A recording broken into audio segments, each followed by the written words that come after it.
अस्सलाम वालेकुम। Welcome to इमरात। दोस्तों, दो अहम टॉपिक्स पर बात करने जा रहे हैं। पहला बात करेंगे कि पाईमैक के दौरान एक न्यू चाइनीज़ कंपनी ने fixed laser weapon system unveil किया है, जिसे पर्टिकुलरली पिच किया जा रहा है पाकिस्तान एयरफोर्स, नेवी और आर्मी के लिए। ये इतना ज़्यादा अहम है क्यों और ये यूनिक क्यों है, इसको डिस्कस करेंगे। और इसके साथ साथ ट्रंप ने पहली दफ़ा ये कहा है कि 7 एयरक्राफ्ट नहीं, बेसिकली पाकिस्तान और इंडिया के कॉन्फ्लिक्ट में 8 एयरक्राफ्ट हिट हुए थे। इससे पहले वो तकरीबन 50 दफ़ा तो ये कह चुके हैं कि 7 एयरक्राफ्ट शूट डाउन हुए थे, लेकिन ये जो 8वां एयरक्राफ्ट है, इसकी कहानी बहुत दिलचस्प है। और ट्रंप जो इंडिया के साथ कर रहा है, मतलब 10 साल का डिफेंस पैक्ट साइन करने के बाद भी जो इंडिया के साथ कर रहा है, उसकी रीजन भी बहुत दिलचस्प, वो भी मैं आपको डिटेल से एक्सप्लेन करूंगा। पहले टॉपिक की तरफ आ जाएं तो पाईमैक 2025 में मल्टीपल कंट्रीज की तरफ से जो डिफेंस फर्म्स हैं वो हिस्सा ले रही हैं। वो अपने नए इक्विपमेंट को वहाँ प्रेजेंट कर रही हैं। बहुत सा new Pakistani equipment, Pakistani made technologies को भी वहाँ अनवील किया गया है,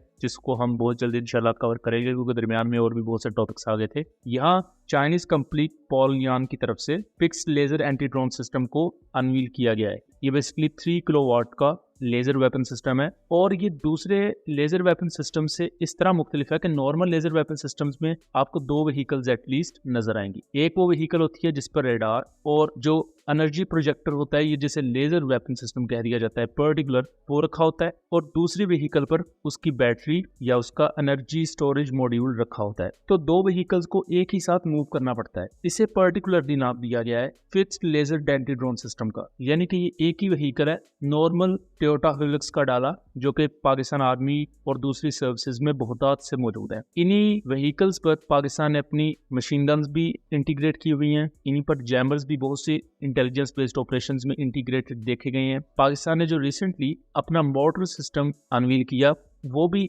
इसी व्हीकल पर ही बेस्ड है। अब इसके अगर स्ट्रक्चर को देखा जाए तो सबसे ऊपर तो इसका रेडार है, डिटेक्शन सिस्टम है, जिसकी रेंज 5 किलोमीटर है मैक्सिमम। चूंकि एक छोटा लेजर सिस्टम है तो इसको उसी हिसाब से डिजाइन किया गया है। देन इसका इलेक्ट्रो ऑप्टिकल सिस्टम, और फिर उसी के साथ ही इसका एनर्जी थ्रोअर या एनर्जी प्रोजेक्टर मौजूद है। इसकी डिटेल्स के बारे में मैं आपको सबसे पहले बताऊं तो ये छोटा लेजर वेपन सिस्टम है 3 किलोवाट का, और इसे बेसिकली डिजाइन किया गया है छोटे क्वाडकॉप्टर्स और छोटे ड्रोन्स के लिए, खास तौर पर स्वान ड्रोन वॉरफेयर को मद्देनजर रखते हुए। पाकिस्तान के लिए इतना ज़्यादा आम इस वजह से हो जाता है क्योंकि इंडियन आर्मी इस वक्त कंप्लीटली रिलाई कर रही है अपने स्वान ड्रोन्स पर, और उसी को लेकर उन्होंने मल्टीपल एक्सरसाइजेस की हैं। पाकिस्तान भी उसके मुकाबले में अपनी तैयारी कर रहा है। इसकी जो स्पेसिफिकेशंस हैं वो काफ़ी दिलचस्प हैं। 5 किलोमीटर की इसका रेडार रेंज प्रोवाइड करता है, लेकिन जो आपके इंटीग्रेटेड दूसरे रेडार्स हैं वो कई सौ किलोमीटर दूर मौजूद ड्रोन्स को भी पिन पॉइंट एक्यूरेसी के साथ इस लेजर वेपन सिस्टम को ऑपरेट करने वाले पर्सनल को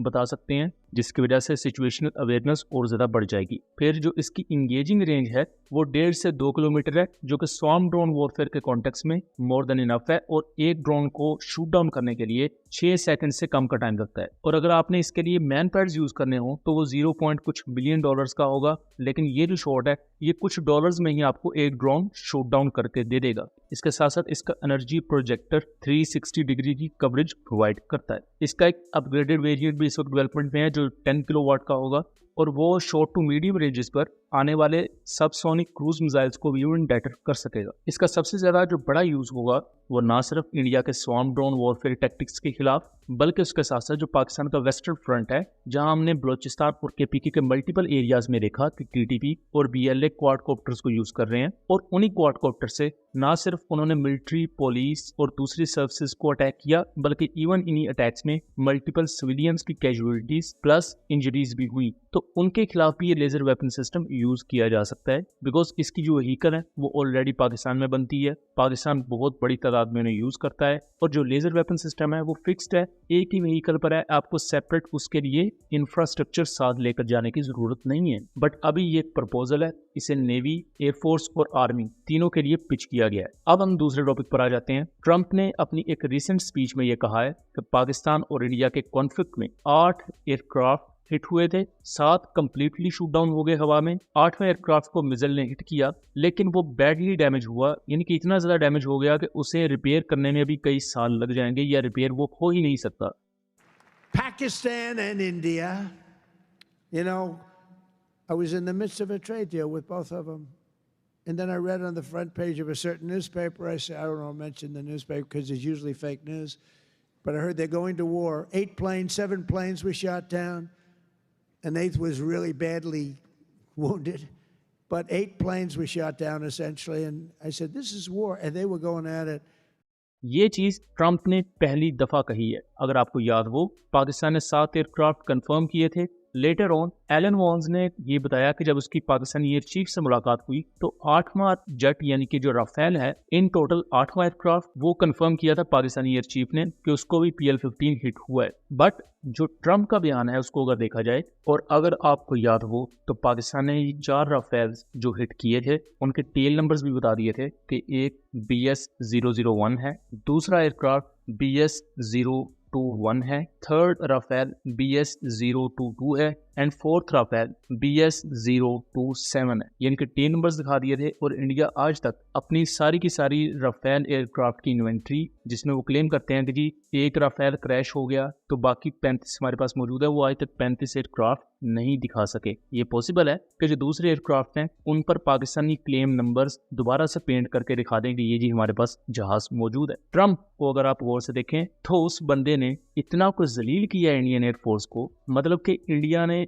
अमेरिका के इसी प्रेशर में आके 50 ट्रंप ने कहा कि जी के 7 एयरक्राफ्ट शूट डाउन हुए इंडिया पाकिस्तान के कॉन्फ्लिक्ट में, और वो सबको पता है कि वो 7 एयरक्राफ्ट किन के शूट डाउन हुए थे। अब ट्रंप के साथ इंडिया ने 10 साल का डिफेंस पैक्ट रिन्यू किया, जिस पर हमने कल ही डिटेल वीडियो बनाई थी। उसके बावजूद भी ट्रंप कह रहा है, ट्रंप ने आज नया कट्टा खोल दिया कि 8वां एयरक्राफ्ट भी हिट हुआ था। तो ट्रंप बेसिकली प्रेशर ये डाल रहा है हर लिहाज से कि इंडिया के जो अभी भी बड़े डिफेंस एग्रीमेंट्स हैं रशिया के साथ, S-400 को लेकर, फ्यूचर में Su-57 के चांसेस अभी मौजूद हैं, S-500 को लेकर भी डिफेंस पैक्ट है उनका, उसको इंडिया कैंसिल करे। इंडिया वो कैंसिल करेगा, उसमें भी इंडिया का नुकसान है। इंडिया US की बात ना माने, उसमें तो ऑब्वियसली ऑलरेडी हो रहा है, 50% के अराउंड टैरिफ लग चुका है, और भी बहुत से दूसरे मामला हैं।